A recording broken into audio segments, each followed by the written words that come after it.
Good morning, student. Now we are going to continue our lesson number 3, Delhi Sultanate. Before that, we have learnt about Delhi Sultanate. I have given the introduction of about the Delhi Sultanate. Different dynasties they rule over Delhi.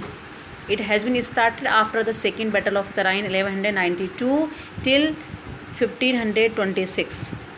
There I have been explained to you slave dynasty, Qutbuddin Aibak, and he only established the slave dynasty known as the Mamluks also. Afterwards, many of the other slaves were there like Shamsuddin Iltutmish. Then afterwards, I have explained to you his daughter Rajia Sultan, one of the brave and many policies taker Ghiyasuddin Balban. There also I explained to you how we have used the policy of blood and iron. And student, afterwards I explained to you Khalji dynasty. There I have explained to you Alauddin Khalji. Alauddin Khalji known as the best reformer in the place in the term of the market and the army and about the better quality and a breed of the horses. Now today student we are going to come and I have explained to the chart also. There I explained to you the different Delhi Sultanate dynasty from where to where they have ruled over India. First of all, that is the Mamluk or slave dynasty, Qutbuddin Aibak, Shamsuddin Iltutmish, Rajia Sultan and Ghiyasuddin Balban. Afterwards, when Khalji dynasty, I explained to you Jalauddin Khalji and Alauddin Khalji. Okay, among them I explained to you Alauddin Khalji and they rule over 1292 1320. Afterwards, when Tughlaq dynasty has been started from 1322 1414. There were the great ruler like the Ghiyasuddin Tughlaq, Muhammad Tughlaq and Firoz Shah Tughlaq.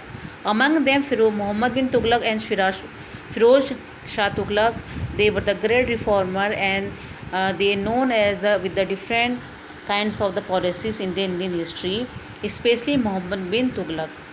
Okay, so today we are going to learn about Muhammad bin Tughlaq, what are different policies he adopted, and even though he was. So first of all, student, let me give some introduction about Muhammad bin Tughlaq. Actually, Muhammad bin Tughlaq was one of the wise sultan. He was one of the great thinker about his empire, about his reign and the people. But whatever the policies he adopted, that was totally failed, because whatever he thought over to implement, they were totally failed because of some kinds of the circumstances and some kinds of the overthinking. Without thinking, they have applied it. So today we are going to learn about Muhammad bin Tughlaq. So now you can see here Muhammad bin Tughlaq reigned from 1325 to 1351. So about the Muhammad bin Tughlaq, we can understand and we can learn more about his history from the Moroccan traveler Ibn Battuta. And one more, there is Ziauddin Baruni. They were their courtiers and they were supported by Muhammad bin Tughlaq. Okay, and they wrote about many things about Muhammad bin Tughlaq. As a student, I have explained to you Muhammad bin Tughlaq was one of the wise and intelligent sultan. He thought about his people. He adopted many kinds of policies, but because of different circumstances and without thinking about it, when he applied, so it was totally failed. Okay, so now we can discuss about what were the different projects what he adopt or what he have applied for his people. Now first of all, we can see here projects name and the reason for failure.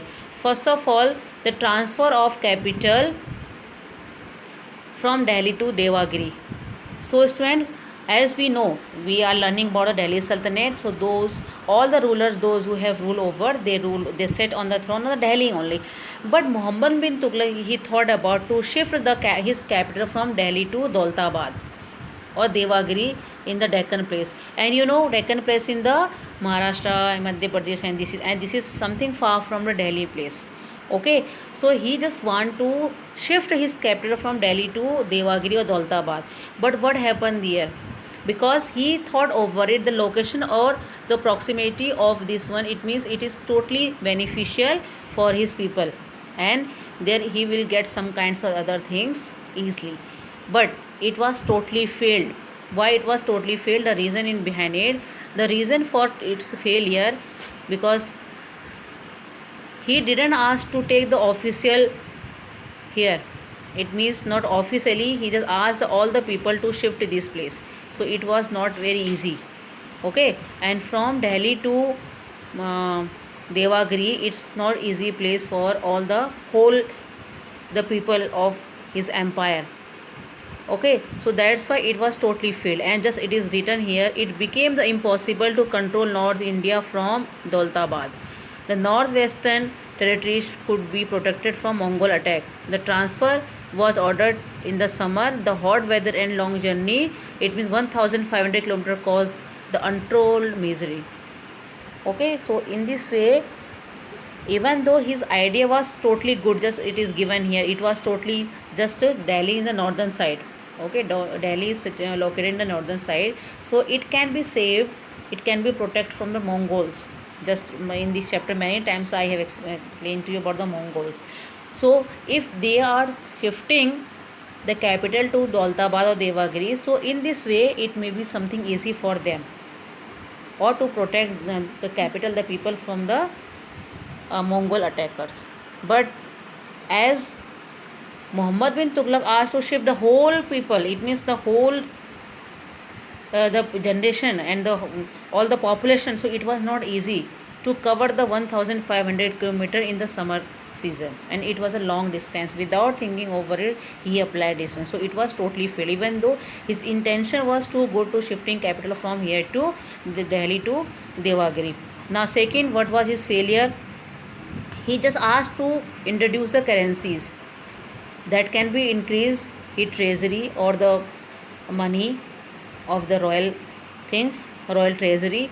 But when he asked to change it with the bronze and copper coins, okay, so it was totally failed, because he didn't give any kinds of the royal stamp there. Student, just we know we are the Indian people and we are having the currency, so there are some kinds of the sign and some kinds of the royalty which can it can prove, which and can it can prove that is the currency of India. Otherwise all, sometimes we are just learning about the artificial notes, no.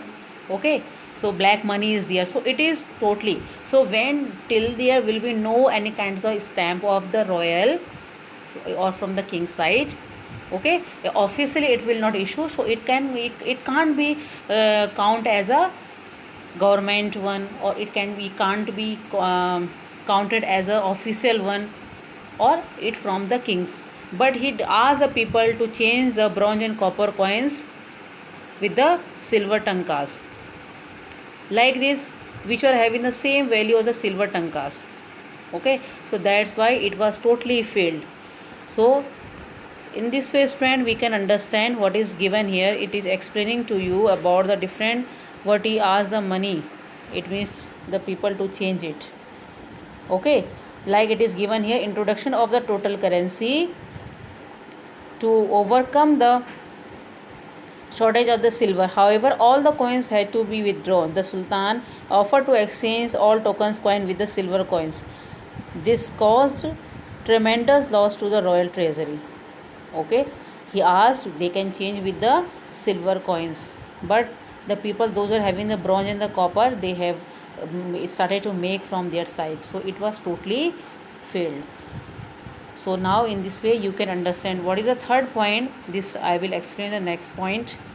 Okay, so student, in this way Muhammad bin Tughlaq, only today I have explained to you 2 points. First one, the shifting of capital to Delhi to Devagiri, even though his intention was good, because Delhi was near to the Mongols in the northern side, and he thought over it to shift his capital from northern place to Deccan.